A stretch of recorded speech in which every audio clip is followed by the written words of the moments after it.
आणि आता बातमी नवी मुंबईमधून। नवी मुंबईतल्या कोपर खैराणेमध्ये चर्चमध्ये आग लागल्याची घटना समोर येते।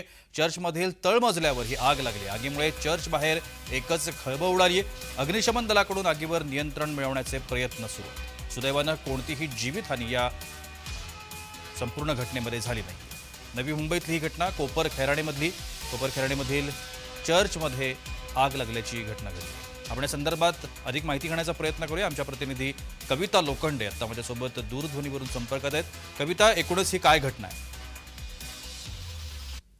कविता, माझा आवाज आपल्यापर्यंत पोहोचतोय? नक्कीच प्रशांत सर, कोपर खैराणेमध्ये एका चर्चला आग लागल्याची घटना जी आहे ती थोड्या वेळापूर्वीच घडली होती। जी। चर्चच्या तळमजल्यावर जी आहे ही आग लागली होती। आगीमुळे एकच खळबळ उडाली आणि सर्वत्र गर्दी झाली आणि ही गर्दी जी आहे ती दुसऱ्या आणि तिसऱ्या माळ्यावरती गेली। परंतु तळमजल्यावरतीच आग लागल्यामुळे वरती जे अडकलेले नागरिक आहेत त्या नागरिकांना अग्निशामक दलाच्या गाड्या ज्या आहेत त्या घटनास्थळी दाखल होऊन त्या नागरिकांना सुखरूप बाहेर काढण्यात आलेलं आहे। कोणत्याही प्रकारची जीवितहानी जी आहे ती या ठिकाणी झालेली नाही आणि नातानिमित्त जे आहे हे नागरिक या ठिकाणी चर्चमध्ये आले होते।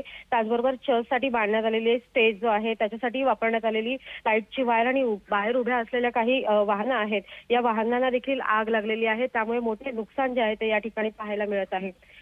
प्रशांत, एकूणच या संपूर्ण परिसरामध्ये आता किती गर्दी आहे? कारण एकूणच आपण जर हा सगळा परिसर बघितला कोपर खैराणेचा तर गर्दीचा परिसर आहे।